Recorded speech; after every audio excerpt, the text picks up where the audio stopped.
만나면 좋은 친구 MBC. 북한의 초등학교 과정인 인민학교도 제대로 못 나온 탈북 청소년이 천신만고 끝에 대학교 교수가 됐습니다. 2차례 탈북, 그리고 북한 수용소 생활, 여기에 한글도 제대로 깨치지 못했던 아이가 박사가 됐고, 또 최근에는 탈북인 최초로 대학의 전임 교원인 교수가 된 겁니다. 파란만장한 김성열 부산외대 교수의 인생을 따라가 봅니다.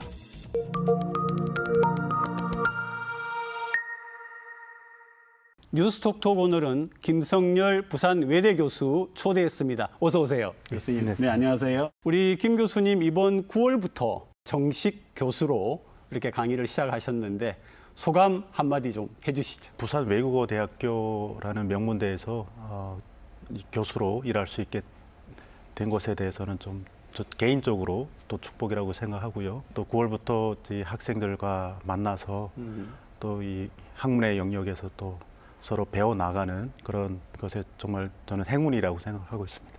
흔히는 탈북자 이렇게 하는데 우리는 이제 전공이 그러니까 사실은 북한 이탈 주민 이렇게 이야기를 하죠, 공식적으로. 네, 그분들 가운데서는 처음으로 정식 교수가 이제 되셨는데 몇 살까지 북한에 사셨던 거예요? 저는 12살에 탈북을 하게 됐습니다. 그래서 그때 당시 북한의 상황은 경제난으로 인해서 수많은 사람들이 고통에 아사자가 300만 명이 발생했던 시기이기도 하고요.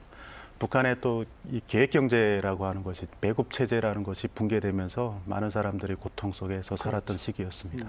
그때 탈북이라는 것이 어떻게 보면 생존을 위한 하나의 출구였던 것이었습니다.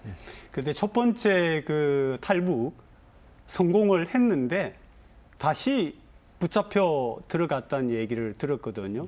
저희가 이제 중국에서 저는 뭐 학교 갈 수가 없고 또 언어 장벽도 있고 문화적인 차원의 차이가 있어서 저는 이제 그 중국 회사에서 일을 하고 있었습니다. 근데 이제 저희 누나도 마찬가지고 그러다가 갑자기 어느 날에 공안이 저희 회사에 와서 저를 이렇게 잡아가는 거죠.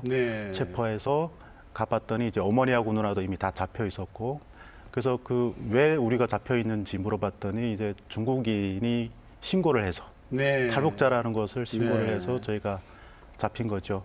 그래서 중국 공안에 의해서 또 중국 정부에 의해서 저희가 강제로 북한에 북송되게 됐습니다. 지금도 사실은 그 문제가 좀 심각하고 유엔에서도 그 문제를 다루려고 하고 있죠. 맞습니다. 지금 중국이 중국 내에 있는 탈북민들을 강제로 북한에 북송하려고 하고 있고요. 이미 한 차례 한 상태입니다. 그렇죠. 그래서 중국이 유엔 인권의 협의,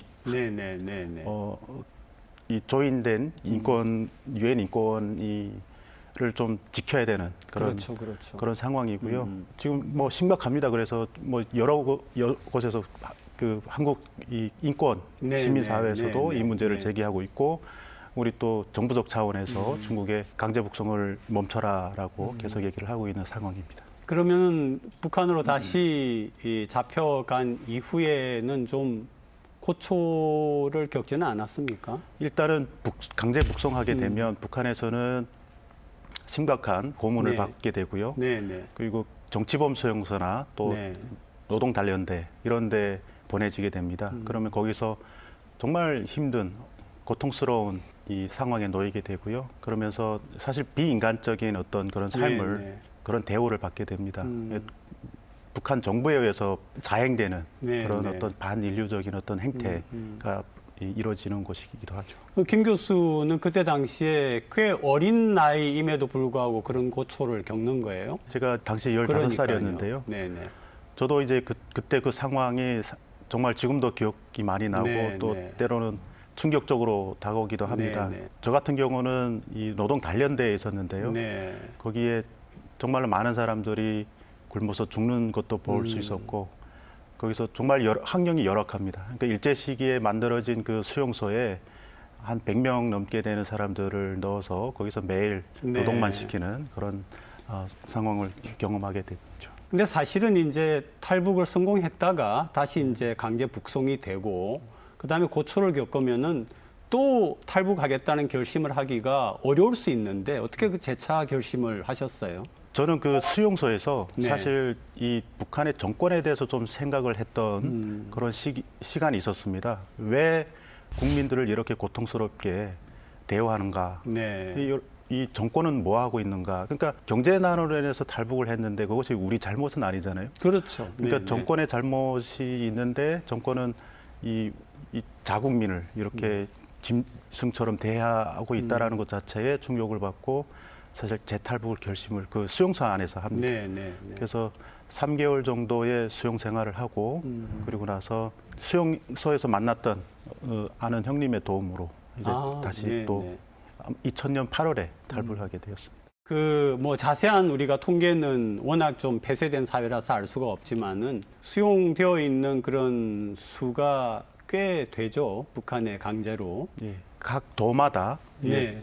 이 집결소라고 하는 곳이 집결소. 있습니다. 네, 네. 그 집결소에 이 강제 북송된 분들이 거기 수용하게 됩니다. 근데 거기 이 시설 자체가 너무나도 열악하고 또 매일 한 끼만 줍니다. 그러니까 네. 거기서 이제 배고픔도 느끼고 고통스러운 그런 공간에서 정부에서 석방해 줘야 그래야 이제 풀려나서 집으로 갈 수 있는데 그 석방 대기를 계속 간절히 네, 네, 네, 네. 바라만 보고 있는 거죠. 네, 그리고 나서 우리 김 교수님 같은 경우에 이제 두 번째 탈북을 강행을 하셨는데 그 과정하고 그다음에 거기서 한국행을 위해서 준비했던 거 이런 거 조금 설명해 주시죠. 이제 두 번째로 이제 탈북을 뭐 수용소에서 만났던 아는 분을 통해서 이제 무산이라는 지역을 통해서 이제 이 그 북중간에 그 두만강이 그렇죠, 있습니다. 그렇죠. 두만강을 건너서 이제 탈북을 하게 됐고요.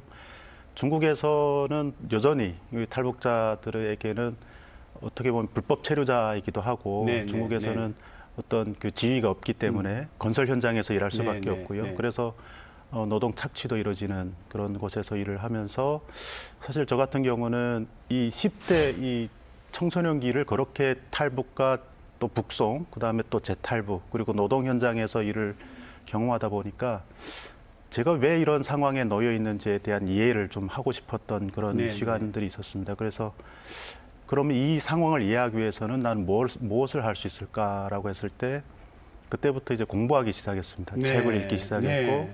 그때 이제 제가 읽었던 책들 중에 이제 국제정치 철학이라든지 또 인문학 또 네. 이런 책 그리고 국제관계 관련된 책들을 읽으면서 분단과 또 통일 이런 문제에 또 관심을 갖게 됐고요. 국제 상황에서 어떻게 보면은 우리도 희생양이 되었구나라고 그렇죠, 하는 그렇죠. 점을 좀 이해하게 됐고요. 그리고 나서 공부하기 싶은 갈증이 생기게 됐습니다. 그래서 그럼 공부하려면 어떻게 해야 될까라고 했을 때 그때 당시 한국 정부에서 네, 중국에 네. 있는 탈북민들을 받아준다라고 하는 네, 그 네. 내용을 접하게 되면서 한국행을 선택하게 되었습니다. 이제 한국에 그러고 드디어 이제 도착을 하셨습니다.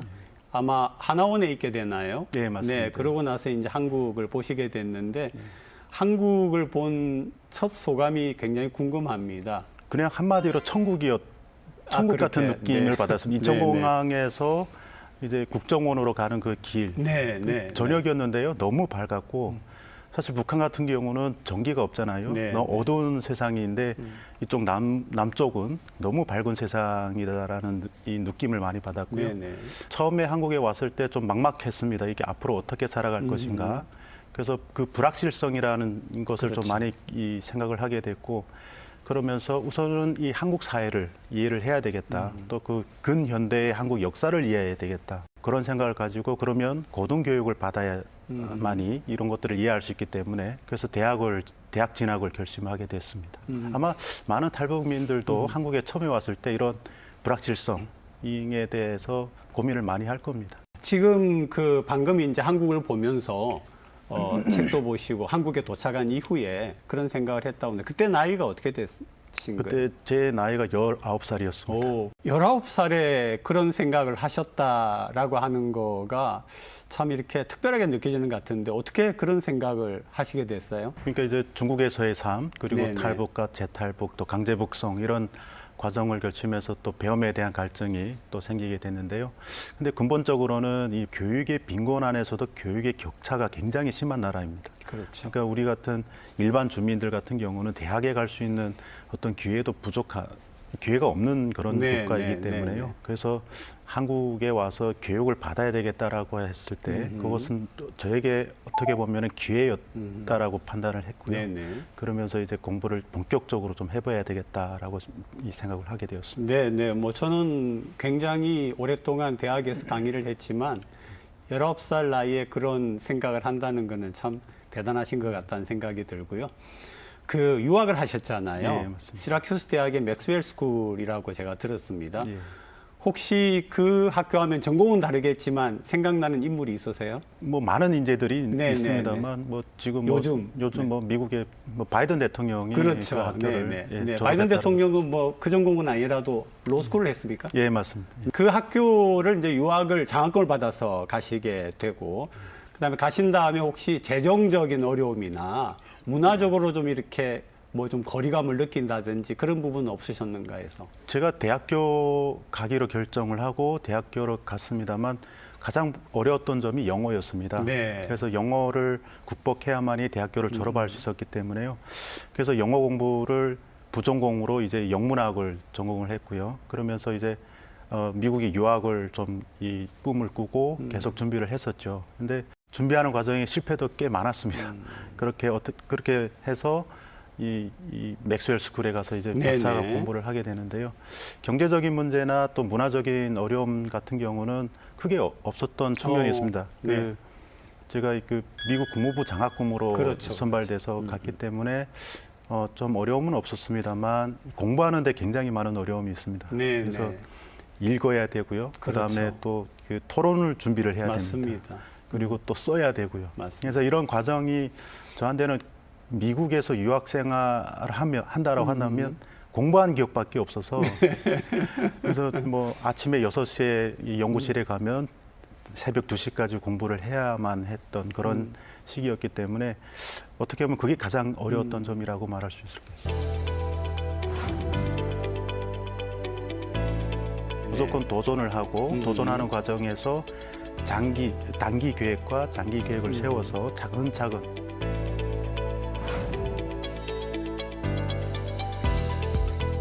북한에서 이룰 수 없는 꿈, 그것이 대한민국에서 이룰 수 있다는 것, 그것이 대한민국이 준 저에게 선물이라고 생각합니다.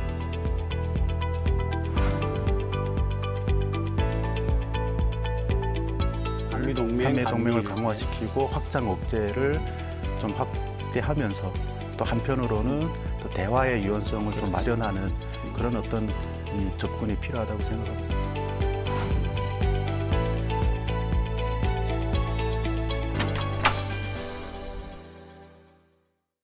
전공을 이제 우리는 국제정치라고 하잖아요. 이제 외교라고 하기도 하고 그 전공을 택했는데 특별히 그 분야에 관심을 두게 된 계기가 있습니까?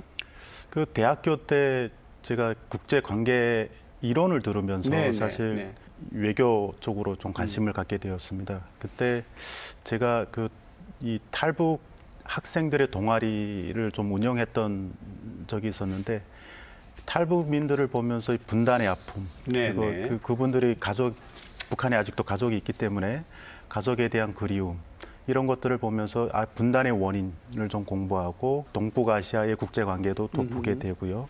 그러면서 강대국들의 이 관계도 또 보게 되면서 이 분야를 좀 봐야만이 나중에 통일의 문제도 우리가 좀 잘 접근할 수 있겠구나라고 판단을 했던 것 같습니다. 뭐 이왕에 말이 나왔으니까 그런데 지금의 남북 관계를 바라보는 전공 교수로서의 생각은 어떻습니까?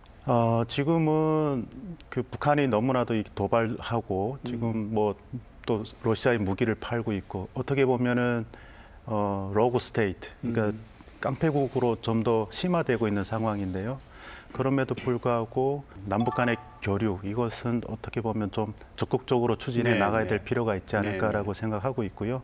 그리고 통일과 북한 관련된 이 시민 단체라든지 정부 지원이 수도권에 많이 몰려 있는 상황인 것 같습니다.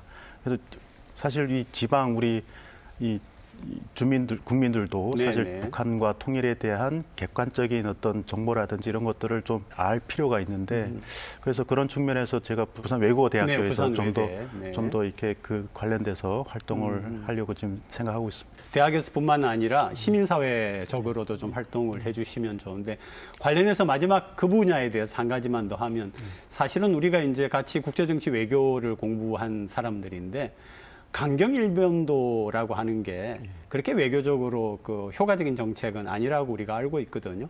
강원 양면 전략을 뭐 시기적으로 적절하게 배분을 했어야 된다라고 하는 건데 지금 말씀 속에 흔히 그런 생각이 조금 들어있는 것 같은데 그렇습니까? 북한에 대해서 우리 한국 정부가 지난 뭐 몇 년 동안 북한의 네. 도발에 대해서 한국 정부가 대응을 안 했던 측면이 있었죠. 네, 네, 그래서 네. 이 힘의 균형이라는 게 필요합니다. 그래서 힘의 균형을 통한 차가운 평화가 있을 수 있겠는데요. 그래서 어떻게 보면 북한의 도발을 한미 동맹을 한미, 강화시키고 확장 억제를 좀 확대하면서 또 한편으로는 또 대화의 유연성을 좀 마련하는 그런 어떤 이 접근이 필요하다고 생각합니다. 자, 이제 제자들에게 그 우리 김 교수님의 그 힘들지만은 굉장히 발전적이었던 그런 과정을 보면서 학생들에게 그런 삶의 태도 같은 부분, 삶의 비전에 대해서도 좀 좋은 얘기를 해주시면 어떨까 하는데 어떻게 좀 그런 대화의 시간들이 제자들과 있습니까? 예, 최근에 그 좀 상담 받으러 오는 친구들이 좀 있습니다. 그래서 일단은 주전공이 외국어이고요. 네. 그리고 이 전공을 뭘 할 것인지에 대한 이 상담을 좀 많이 하는 것 같더라고요. 그래서 뭐 사회과학 계열도 괜찮고 외교학도 괜찮고 국제관계학도 괜찮고 인문학 쪽에서도 괜찮고 네네. 그래서 어쨌든 외국어와 다른 이 전공을 결합한다면 또 이렇게 앞으로 진로를 결정하는 데 있어서 도움이 될 거다라고 말씀을 드리고요. 무엇보다도 두려움을 하지 말았으면 좋겠다라는 두려워하지 말라. 무조건 도전을 하고 도전하는 과정에서 단기 계획과 장기 계획을 세워서 차근차근 그것을 하다 보면은 결국은 본인들이 원하는 꿈에 도달할 수 있다라고 제가 요즘 그렇게 얘기를 하고 있습니다. 그러니까 이제 그 지금 하신 그 얘기를 인터뷰에서 이미 하셨더라고요. 제가 적어왔는데 북한에서 제대로 교육받지 못한 내가 대학 교수가 된 것처럼 열정을 가지고 끝까지 포기하지 않고 노력하면 성공할 수 있다고 본다. 어려운 상황에서도 비전을 가지고 끝까지 노력해서 목표를 이루어야 된다라고 하는 건데 아리스토텔레스가 그때도 그 젊은 세대를 보면서 못 쓴다고 얘기를 했다고 하거든요. 이게 역사적으로 항상 어른들의 기성세대 눈에는 젊은 세대가 좀 그렇게 보이는 경향도 있는데 지금 우리 뭐 부산에 있는 대학생들, 한국의 젊은이들을 보면은 과연 꿈을 갖고 열심히 우리 김 교수께서 그랬던 것처럼 그렇게 달려가고 있다고 보시는지요? 예, 저는 뭐 그걸 긍정적으로 보고 있습니다. 네네. 가장 중요한 것은 이 긍정적인 마인드를 갖는 게 가장 중요한 것은 가다가 실패할 수도 있고 네. 또 여러 번 실패할 수도 있습니다만 포기하지 않는 어떤 긍정적인 마음 그리고 계속 도전을 하다 보면은 어느 순간에 그것을 이룰 수 있다라고 하는 긍정적인 마음, 태도 이런 것들이 굉장히 중요하기 때문에 지금 너무 낙심하지 마시고 끊임없이 또 도전하고 가장 중요한 것은요, 이게 계획을 잘 수립하는 게 중요하다고 봅니다. 그래서 단기 계획 또 장기 계획 그러면서 뭐 열정은 있습니다만 네네. 이룰 수는 없잖아요. 네. 그러니까 이 계획의 세분화를 해서 한 단계 한 단계 가다 보면은 네네. 결국은 그 꿈에 도달할 수 있다라고 봅니다. 우리 김 교수께서는 이번 9월에 부산 외대 전임 정식 교수를 시작하면서 제가 알기로 조교수 직급으로 시작하신 걸로 알고 있습니다. 이제 그 다음에 부교수, 정교수로 이제 가게 되실 건데 어떤 교수가 되고 싶으세요? 이 학문을 시작할 때부터 학문에 네네. 너무 호기심이 많은 측면에서 시작했기 때문에요. 이 뭐 연구도 하면서 또 학문에 전념하면서 가장 중요한 거는 저는 이 강의실에서 학생들과 같이 배우는 시간이 너무 즐겁더라고요. 그래서 학생들의 의견도 들으면서 또 저희 생각도 얘기하면서 그런 시간이 너무나도 즐겁고 또 행복하기 때문에 앞으로도 그렇게 계속 활동하려고 하고 있습니다. 또 이제 그 사회적으로는 시민사회 활동도 하시겠다라고 하는데 교수 말고 혹시 하고 싶은 어떤 꿈 네. 그런 것들이 있을까요? 그래서 그 좀 전에도 말씀드렸습니다만 이 부산 부울경 지역에 통일과 또 북한 관련된 그 뭐 학계에서는 뭐 학술 활동을 정기적으로 하면서 본격적으로 하면서 또 시민사회와는 또 북한에 관심을 갖고 통일에 대한 공감대를 좀 확산시키고 싶은 생각을 좀 갖고 있습니다. 자유통일이라고 하는 그 공감대를 확산시켜야 그래도 국민들이 통일에 대한 관심을 갖게 되고 그러면서 또 어떻게 보면은 남북한이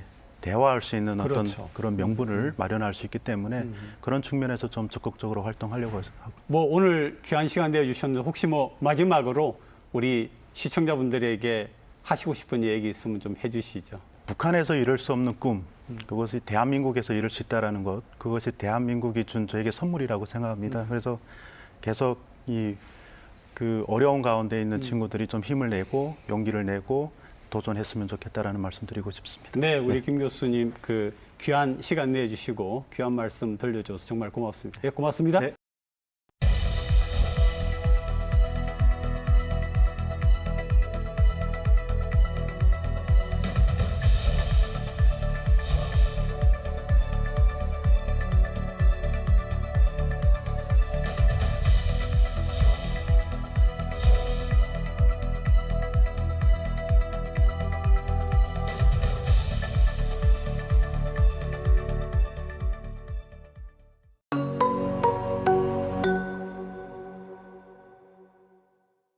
한 주간 주요 뉴스를 분석해드리는 뉴스앤이슈. 오늘도 부산시의회 서전 의원, 이준호 의원 두 분 함께합니다. 어서 오시죠. 네, 안녕하세요. 국민의힘이 경기도 김포와 구리, 하남, 광명까지 서울에 포함시키는 이른바 서울 메가시티 구상을 구체화했습니다. 균형 발전에 역행한다는 우려가 제기되고 있는 가운데 이미 무산된 부울경 메가시티가 재점화될 거라는 전망도 나오고 있습니다. 김기현 국민의힘 대표는 김포시의 서울 편입 방침을 재확인했습니다. 서울 주변 도시의 경우에 주민들의 의사를 존중해서 생활권과 행정 구역이 일치되도록 하는 것이 우리 국민들 위한 길이다. 이참에 구리, 하남, 광명 등의 의견까지 물어 서울을 메가시티로 만들자는 구상도 나왔습니다. 서울과 경기도 의회의 찬반 없이도 편입이 가능하도록 여당이 법을 발의해 국회를 통과시키겠다는 계획입니다. 더불어민주당에서는 사회적 갈등을 일으키는 포퓰리즘적인 정치다. 이럴 거면 대한민국 전체를 다 서울에 편입하라는 비판도 나왔습니다. 갑작스런 서울특별시 확장 방침은 수도권 과밀화나 국토의 효율적 이용 같은 검토 없이 이뤄진 것이 아니냐는 비판도 제기되고 있습니다. 국토균형 발전 노력의 반대 방향으로 작용할 가능성이 있는 거죠. 수도권의 경쟁력 강화를 위해서 메가시티를 하겠다고 하면 그거는 광역지자체 간의 협력과 통합을 통해서 해야지. 대통령실은 아직 입장을 낼 단계가 아니라면서도 논의 과정을 주시하고 있습니다. 김포를 서울에 편입시키는 위원회가 드디어 구성이 됐고 부산의 조경태 의원이 위원장을 맡았습니다. 어떤 배경에서 이런 일이 진행되고 있습니까? 네, 우선은 우리 집권 여당의 지도부에서 김포 그리고 더 멀리 봐서는 하남, 광명, 의왕 이런 지역까지도 서울로 편입시키는 것을 검토하겠다고 밝혔습니다. 현재 그 서울 같은 경우는 우리나라의 수도임에도 불구하고 인구가 900만 명대로 떨어졌습니다. 그리고 경기도 같은 경우는 인구가 1,300만 명까지 확장된 상태죠.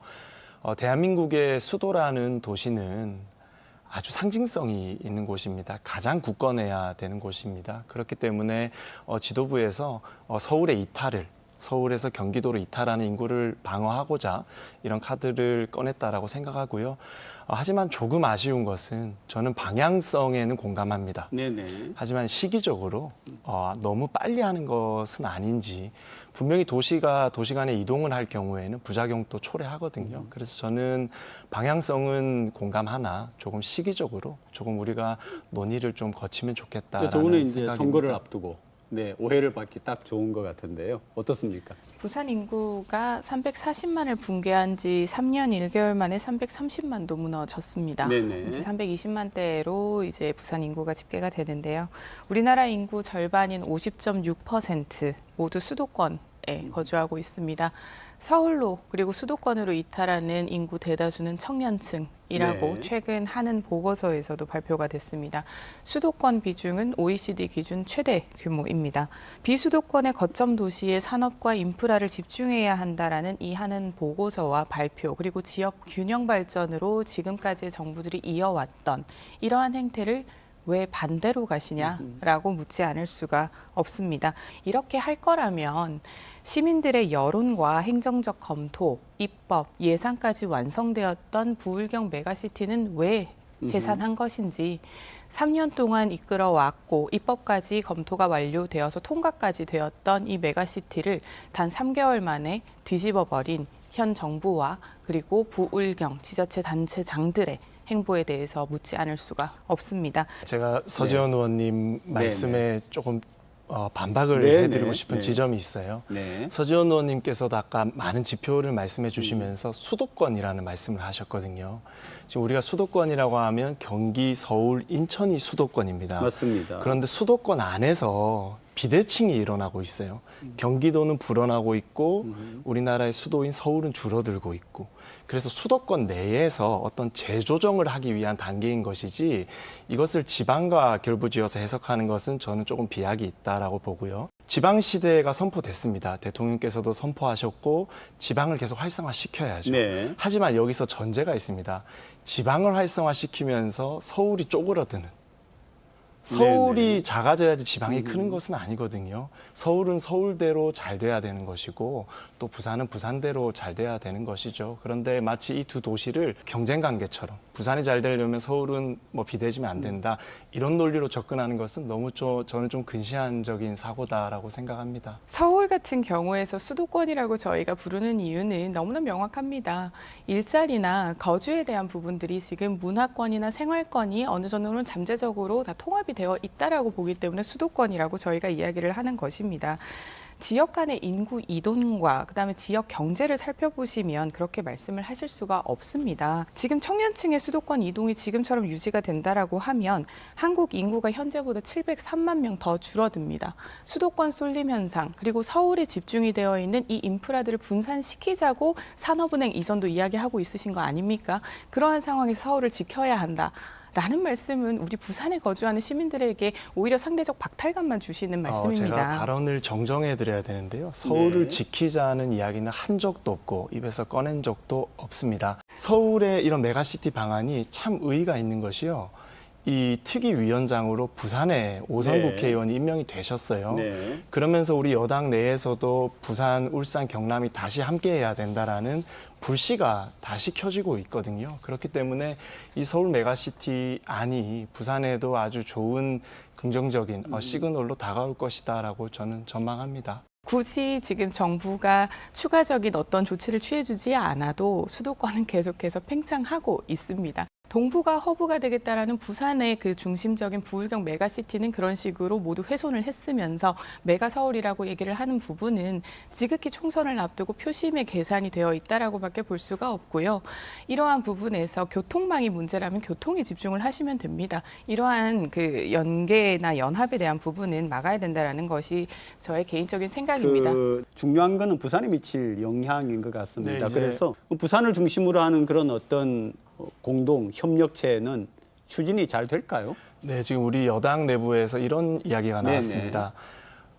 서울 메가시티 이야기가 너무 잘 나왔다. 네, 이참에 대구랑 경북을 대구특별시로 통합하고 네. 부산 경남을 부산특별시로 통합하고 광주 전남을 광주특별시로 통합하는 안을 거론해보자라는 일각의 주장이 나왔습니다. 이게 무엇을 시사하냐면 시대가 많이 변하고 인구 이동이 많이 있었음에도 불구하고 그 기존의 행정구역을 아직까지 사용하고 있다는 것은 행정력 낭비거든요. 그래서 이런 아젠다가 띄워졌을 때 우리가 전국적으로 좀 행정지도를 좀 시간을 두고 우리가 한번 개편해 보는 것도 좀 국가적으로 저는 시도해 지금 봐야 이야기하신 된다. 이제 그 핵심은 행정 개편이 좀 필요하지 않나 이런 얘기 같아요. 지금까지 무엇이 이루어졌는지 보시면 답이 훨씬 더 간단해질 것 같습니다. 60조 원의 세수가 이제 펑크가 났습니다. 그래서 부산, 울산, 경남에도 내려오는 예산은 적을 수밖에 없습니다.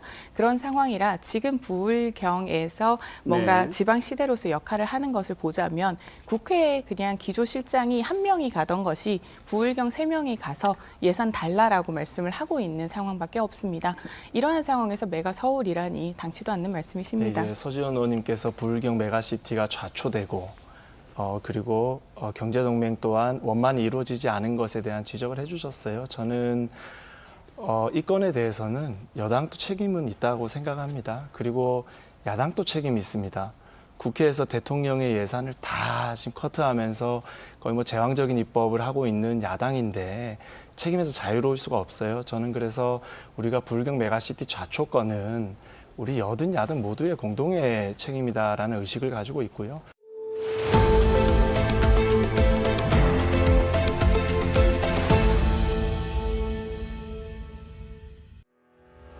인도네시아 수도 자카르타입니다. 바닷물이 주택가를 위협하고 이슬람 사원은 이미 잠겼습니다.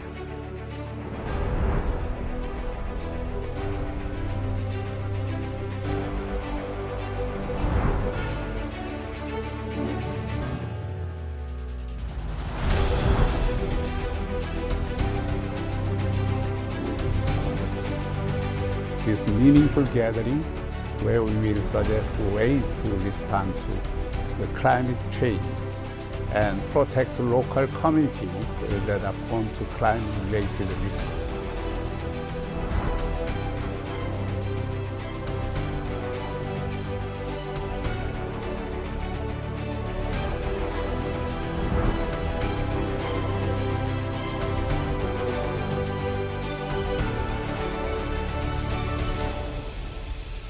태풍을 걱정하시니까 그런 것들을 우리가 마지막 단계에서 수조에서 실험을 통해서 100년, 1000년, 만년짜리 포도를 만들어서 실험을 합니다.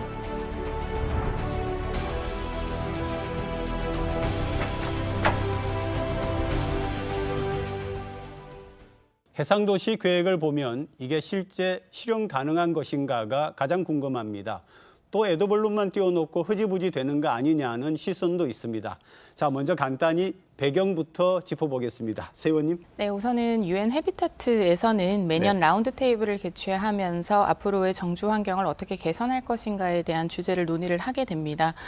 본 주제 같은 경우는 해수면 상승 등에 대한 문제로 이제 정주 공간이 부족하게 되는 상황, 그리고 해수면이 높아지게 되면서 이제 토양들이 이제 잠기게 되는 상황들이 생기기 때문에 그러한 부분을 좀 타파하거나 해상 자원의 좀 용이한 수급을 위해서 바다 위에 떠 있는 도시를 건설하겠다라는 개념이 나온 것입니다. 이 부분에 대한 주제를 2019년에 그 라운드 테이블을 한 번 더 거치게 되었고, 네네. 거기에 부산이 이해관계자로 들어가고 오션익스라는 회사와 이제 협약을 21년에 완성을 하면서 부산에 이 해상 도시를 건설하겠다라고 발표를 한 것인데요. 지금 해상도시 시범 모델을 건설하겠다라는 네네. 이야기이기는 합니다만 부유식 모듈을 만들면서 약 6만 제곱미터에 1만 2천 명을 수용할 수 있는 규모를 만들게 되면 사업비는 7천억 이상이 소요될 것으로 보입니다. 네. 이러한 부분에서 행정의 역할과 그 민간의 역할이 좀 명확하게 구분이 되어야 되고 이 자금 동원력에 대한 부분도 조금 고민이 되어야 하는데 여러 가지 논의할 지점은 아직 남아있는 것으로 보입니다. 제가 조금 헷갈린 부분이 2028년까지 완공이고 단계적으로 2030년까지 완공한다. 무슨 말인지가 좀 헷갈리더라고요. 이제 우리가 부유식으로 건물을 띄우겠다는 겁니다. 네. 그거를 총 3동을 만들 건데 5층짜리 부유식 건물을 다른 곳에서 공사를 해서 우리 바다까지 네. 가지고 와서 여기에 플로팅으로 탁 띄우는 개념입니다. 그래서 이 한 동을 먼저 28년까지 띄우는 것이 목표고요. 네. 그리고 엑스포가 우리가 30년에 하잖아요. 그 전까지 마지막 2동을 다 건립을 해가지고 총 3동을 우리 북항에다가 멋있게 제시하겠다라는 게 오션익스와 부산시의 계획입니다. 해상도시 여기에 예산이 한두 푼 드는 게 아니라고 그렇게 하는데 이 예산은 어떻게 충당을 합니까? 그러면? 말씀드린 것처럼 사업비는 7천억이 넘을 규모로 7천억? 지금 집계가 네네. 되고 있습니다. 다만 오션익스는 단 한 번도 이 해상도시에 대한 그 기술이 검증된 사업을 해본 적이 없는 기업이다라는 점. 5년 정도밖에 되지 않았고요. 네. 이 라운드 테이블에 참석하면서 그냥 컨셉을 던질 때 함께 참석을 했었던 기업이고 단 한 번도 검증된 기술로 실적이 나온 바가 없는 곳입니다. 국내 기업이나 국내 스타트업에 지자체나 정부가 수주를 줄 때 가장 중요하게 생각하는 것은 실적입니다. 실적이 전혀 없는 기업과 이렇게 협약을 하는 부분에 대해서는 고민을 좀 해봐야 된다라고 보입니다. 네, 먼저 예산은 7,200억 원 정도 드는데요. 부산시에서는 일절 예산이 발생하지 않습니다. 네. 이 사업비는 모두 오션익스 측에서 충당을 하게 될 것이고 우리 부산시는 부지 제공 그리고 인허가와 관련된 행정 절차만 지원해 주는 걸로 우리가 업무 협약을 했어요. 그래서 사업비에 대한 부분은 시민의 혈세가 들어가는 것처럼 왜곡돼서 전달되면 안 된다. 네네. 우리한테는 이득이 되는 사업이다라는 말씀을 드리고 싶고요. 예산이 들어가지 않는다라고 해서 책임이 일절 없는 것이 아니라 주거나 교통에 대한 부분은 안전의 문제가 좀 직결이 되는 네네. 곳이지요. 네. 그렇기 때문에 실현 가능성이 매우 중요합니다. 이러한 부분을 검토하지 않는다면 의미가 없는 것입니다. 지방정부는 책임이 있습니다. 시민의 안전을 지킬 책임이 있고 과장된 홍보를 하지 않을 책임이 있고 지킬 수 있는 약속을 해야 할 책임이 있습니다. 우리 부산 시민들에게 이러한 해상도시를 건설하겠다라고 약속을 하는 부분인데 이것이 이루어지지 않았을 때 올 수 있는 상대적 박탈감을 고민을 하셔야 되고요. 그렇잖아도 그 다음 달에 유엔이 타당성 조사를 한다고 하더라고요. 그 관계도 좀 말씀해 주시고 또 건설이 본격적으로 추진될 때까지 남아있는 과정이 뭔지도 좀 설명을 두 분이 해주시죠. 타당성 조사라는 것은 이 부산의 그 지리적인 조건이 과연 이 해상도시를 건설할 수 있을 것인가를 조사를 하는 부분입니다. 그러니까 건설의 구체적인 게 아니고. 네, 그러니까 기술에 대한 부분이나 네네. 기업에 대한 검증은 별도의 영역입니다. 네네. 그냥 이 부산이 적합한가에 대한 부분이기 때문에 그 내용과는 별도의 내용이고요. 이제 타당성 조사 이야기가 나왔는데 기본계획 수립 용역이랑 우리가 추진 전략을 세우고 있는 중입니다. 그래서 2027년에 착공 예정이니까 이제 앞으로 3, 4년 정도 탄탄하게 추진 전략을 세울 계획이고 제가 아까 말씀드린 것처럼 부산시 시민의 돈이 들어가지 않습니다. 해볼 만한 거예요. 도전해볼 만한 사업입니다. 네. 우리 시민의 세금이 많이 들어가서 실패했을 때 낭비가 될 수 있다면 그것은 하면 안 됩니다.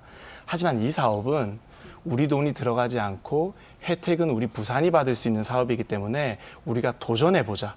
그리고 그 도전을 함께 박수치며 지켜봐주자. 저는 그런 입장입니다. 예산이 안 들어간다고 해서 행정력이 들어가지 않는 것이 아닙니다. 회의록 읽어보셨다고 하셨는데 오션익스가 몇 년도부터 이 논의를 같이 했는지 알고 계십니까? 너무 저는 가성비가 좋은 것 같아요. 행정력 말씀하셨는데 행정인력이 조금 들어가고 만약에 우리가 저 세동을 가질 수 있다.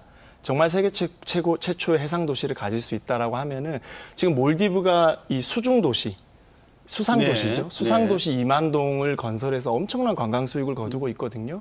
그래서 우리도 이제 실현 가능성 100%를 어떻게 확신하시죠? 의원님 100%는 없습니다. 도전을 해야죠. 저희가 더 나은 미래 부산을 위해서 도전을 해야 되는데 그 자꾸 도전할 하지 만한 말죠. 가치의 그럼 뭘 기업, 할까요? 오션익스가 그러면 뭘 할래요? 부산의 미래를 위해서 뭐 하실래요? 오션익스의 뭐 할까요? 기업에 몇 명이 있는지 알고 아니 의원님 계십니까? 뭐 할래요? 오션익스의 전문성을 묻는 아니 겁니다. 의원님가 부산 미래를 위해서 뭐 하실 건데 이거 알고 안 하면 계시는 뭐 하실래요? 부분을 알고 있는지 보세요. 여쭤보는 무조건 비판하는 것입니다. 것은 저는 좀 오션익스의 진영 기업이 논리에 몇 그냥 명인지도 매몰되신 모르지 거고 않으십니까? 저는 조금 회의록도 더 안 읽어보시고 오션익스 비판하실 기업에 때는 대안을 대해서도 좀 알지 주셨으면 못하시면서 좋겠다는 말씀하시고 무조건적으로 의원님 그렇게 회의록은 비유하시는 의원님 부분은 회의록 다 읽어보셨어요? 네, 이번 다 컨퍼런스 회의록 읽어봤습니다. 다 보셨나요? 네, 다 봤습니다. 회의록으로 토론하는 것도 아니고 오션익스 부산시 기업에 회의록 다 대한 보셨어요? 실적을 물어보는 부산시 회의록 겁니다. 다 보셨어요? 오션익스 이번에 기업 몇 벤치마킹 가서 하신 거 명입니까? 다 보셨어요? 이런 식으로 네, 토론하시면 안 네, 되는 네. 자, 두 거고요. 분. 네. 아마 우리 부산시의회에서도 우리 부산을 위한 모든 일들이 잘 되기 위해서 이렇게 신랄하게 아마 두 분이 토론하시는 걸로 알고 있습니다. 북한 오페라 하우스의 전면부를 어떤 모양으로 어떻게 지을 거냐를 두고 지난 5년 동안 호송세월을 보내다가 결국 돌고 돌아 5년 전 최초 설계한 대로 짓기로 했습니다. 이미 공사가 진행된 부분은 어떻게 할 것이고 늘어나게 된 건축비는 또 어쩔 건지 황당한 얘기지만 현실입니다. 부산 오페라하우스 전면부 공법이 착공 5년 만에 확정됐습니다. 철 구조물을 꼬아 비선형 골조를 만드는 트위스트 공법으로 최초 설계안입니다. 당시 시공사인 HJ중공업이 트위스트 공법 시공 불가를 주장하면서 폴딩과 스마트 노드 등 세계 공법을 둘러싸고 논란이 이어져 왔는데 돌고 돌아 원래 설계대로 짓기로 한 겁니다. 부산시는 현재 중단된 공사를 내년 2월쯤 재개하고 2026년까지는 공사를 마무리 짓겠다는 입장입니다. 하지만 그동안 공사가 기약 없이 지연되면서 총 공사비는 2,500억 원에서 3,200억 원으로 늘었습니다. 부산시는 재설계와 재시공, 물가 상승분에 대한 비용을 HJ중공업이 부담하기로 했다면서도 오락가락 행정으로 늘어난 총 공사비에 대해선 해명하지 않았습니다. 물가 변동, 간접비, 전액 다 시공사에서 부담하기로 했습니다. 재설계 비용도 HJ에서 전액 다 부담하기로 합의 완료하였습니다. 부산시가 시공사의 비용 부담을 내세워 행정 실패와 그 책임 소재를 제대로 밝히지 않은 채 어물쩍 넘어가려는 게 아니냐는 지적이 나옵니다. 크게 4가지의 지금 문제 내지는 의문점이 있습니다. 하나는 늘어난 공사비, 그다음에 두 번째는 완공 연도의 지연, 그리고 지금까지 공사만 해도 하자투성이었잖아요. 이 문제 어떻게 할 거냐, 그리고 건설비 부담을 누가 할 거냐, 이 부분 조금 정리해 주시죠. 네. 네, 이제 시 감사위에서 이 업체의 일탈 행위에 대해서 명확하게 민형사상의 책임을 물어야 한다라는 입장을 피력했고요. 그리고 부산시에서도 동일한 입장을 계속 밝히고 있습니다. 심지어 우리 시의회에서도 이 시민들의 세금을 허투루 쓴 대가는 분명히 치러야 된다라는 것을 명확하게 짚었습니다. 하지만 저는 조금 우려되는 것이 민사상의 책임이라는 것은 결국에는 재판부에서 판단을 해주시는 거거든요. 우리가 원하는 정도의 금액을 정말 받을 수 있을까? 그리고 받지 못했을 때에는 피 같은 세금이 또 투입되게 되겠죠. 그래서 우리가 업체의 책임을 강하게 물을 수 있도록 좀 탄탄히 준비를 해야 될 것 같다라는 생각입니다. 지금까지의 공정률은 40%에 불과합니다. 40%. 이제 60%가 남았고요. 이전에도 이제 시사포커스인의 뉴스 앤 이슈를 통해서도 언급이 되었습니다만 지형의 문제가 좀 있는 상황입니다. 안전 문제까지도 다시 살펴봐야 되는 상황인데요. 애초에 트위스트 공법에 대해서 구체적인 설계안이 없다고 시공이 어렵다라고 밝힌 것이 한진중공업입니다. 이 HJ중공업이 지난 9월에 이제 3D이죠. 입체적 설계안이 이제 만들어짐에 따라서 시공할 수 있다라고 하면 여기에 대한 재설계 비용이나 간접비 같은 경우는 본인들이 부담을 하겠다라고 밝힌 상황이기는 합니다. 하지만 약 100억 정도이고요. 실제로 예산 자체는 모두 증가가 되면서 600억 이상이 폭증한 상황에서 이 비용 부담을 어떻게 할 것인지가 결정이 되어야 하는데 현재 기금 1,000억이랑 부산항만공사에 500억 원이 각각 투입이 될 예정이지만 구체적인 추가 예산은 어떻게 마련할 것인지는 확정되지 않았습니다. 기본적으로 이게 누가 책임이냐? 부산시의 책임이 아니냐? 이런 얘기가 있고요. 또 이거를 이제 제대로 감사해오지 못한 우리 부산시 의회도 좀 문제가 있지 않느냐 이런 지적이 있는데 그 부분은 어떻게 생각하세요? 행정의 입장에서는 이러한 오락가락 행정을 멈추고 가능한 한 방법들을 최대한 동원을 해서 왜 이 공법에서의 문제가 있었는지 그걸 진작 해결하지 못했는지에 대한 책임이 있을 것이고요. 기업의 입장에서는 할 수 있다라고 도전을 했으면서 이렇게 지지부진하게 공법 논란을 통해서 많은 행정적 비용과 시간을 들인 부분에 대한 책임이 있을 것입니다. 이 시작은 보수 정당이 부산에 집권하고 있을 때 계획을 했습니다. 그리고 첫 삽은 진보 정당이 부산시장으로 집권하고 있을 때 공사를 시작을 했죠. 그리고 지금 우리 또 보수 정당의 시장님께서 이 공사를 받아서 또 마무리를 짓고 계시는 상황입니다. 정치적 책임은 우리 여당도 야당도 다 잘한 거 없습니다. 다 잘못했고 또 지금은 싸울 때가 아니고 이것을 수습해서 2027년에 개관하는 것이 우선일 것이고요. 법리적 책임은 일탈을 했던 업체 그리고 혹여나 일탈을 했던 공무원이 발생한다면 그분들에게 법리적 책임을 물어야 된다라고 저는 생각합니다. 우리 모두의 잘못이라고 생각합니다. 이게 이제 결국은 지금 두 분 말씀 속에 시가 궁극적인 책임이 있다라고 하는 건데 그럼 과정 속에서 시의회가 강하게 이 부분을 지적하고 견제를 해왔어야 되는 거 아닙니까? 마지막으로 이 부분 좀 짚어주시죠. 공법에 대한 논란이 생겼을 때부터 그렇다면은 시 같은 경우는 이 공모를 했던 최초 설계안에 대한 공법조차 사실 검증이 되지 않은 상태로 시작을 했다라는 책임은 좀 버리기 힘들 것 같고요. 그리고 공법에 대한 논란이 일어났을 때에도 전문가들을 모두 모시거나 그리고 시 자체에서도 TF를 만들어서 이 이 공법이 가능할 수 있는 방안을 설계사와 시공사와 함께 논의를 했었으면 될 일입니다. 네네. 하지만 그마저도 세 가지의 다른 대안 공법을 다시 제안을 하고 이것이 공기 단축이나 공사비 절감에 효과가 없다라는 것, 그리고 리스크 관리가 안 됐다라는 점을 인정하지 않고 그저 지나온 것입니다. 네네. 이것이 바로 이렇게 6년간 늦어지게 된 책임이기도 합니다. 네, 이 의회가 이 오페라 하우스의 공사를 진행하면서 네. 세대를 건너뛰었어요. 아, 그렇구나. 7대 의회, 네네. 8대 의회, 9대 아, 의회까지 네네. 저희가 왔는데 정말 당당할 수 없는 의회의 네네. 모습이죠. 저조차도 이 오페라 하우스의 건립과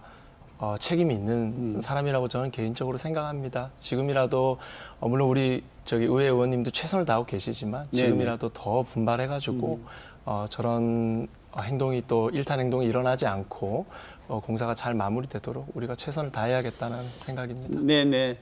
행정하시는 분들도 또 정치하시는 분들도 자기 자리에서 최선도 다해 주실 뿐 아니라 연속성도 좀 책임을 져주시면 좋겠습니다. 오늘 두 분 정말 고맙습니다. 네네, 고맙습니다. 고맙습니다.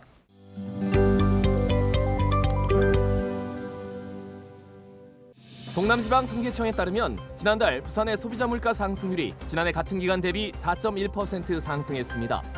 부산의 소비자 물가 상승률은 지난 7월 2.6%, 8월 3.4%, 9월 3.8%로 최근 가파른 상승세를 이어오고 있으며 생활물가 지수가 4.7%, 신선식품 지수가 9.6%로 상승세를 이끌고 있습니다. 부산 지역화폐 동백전에 매년 캐시백 규모가 월 30만 원 한도에 5% 비율로 적용될 전망입니다. 부산시는 정부가 내년 지역화폐 지원 예산을 전액 삭감해 동백전 가맹점의 90% 이상을 차지하는 영세 소상공인 매장에 대한 2%의 추가 캐시백 적용이 어려울 것으로 보고 있습니다. 부산 지역 법인 택시 기사 수가 코로나19 이전과 비교해 절반 수준으로 감소했습니다. 부산시 택시운송사업조업에 따르면 부산 지역 법인 택시 기사는 5,706명으로 코로나19 이전인 2019년 말 1,649명에 비해 절반 가까이 줄었고 휴업 차량도 2019년 1,123대에서 3,788대로 3배 넘게 늘어나 부산 전체 법인 택시의 40%가 운행을 쉬고 있는 것으로 집계됐습니다. 정부가 의대 정원 확대와 의사과학자 양성을 공식화한 가운데 기장군과 부경대학교가 방사선 의학전문대학원 설립에 속도를 내고 있습니다. 기장군은 장안읍에 조성 중인 동남권 방사선 의과학단지 내 교육부지 11만 제곱미터를 부경대에 제공하기로 했으며 부경대는 4년제 의전원과 3년제 박사과정으로 30명 정원의 방사선 의학전문대학원 설립을 추진하고 있습니다.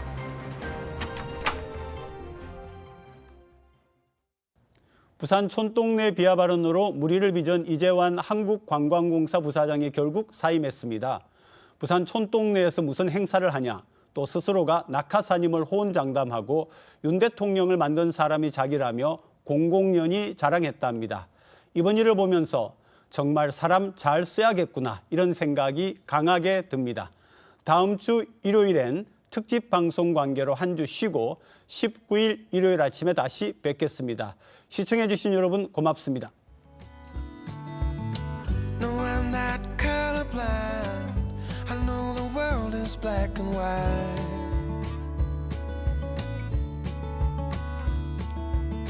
Try to keep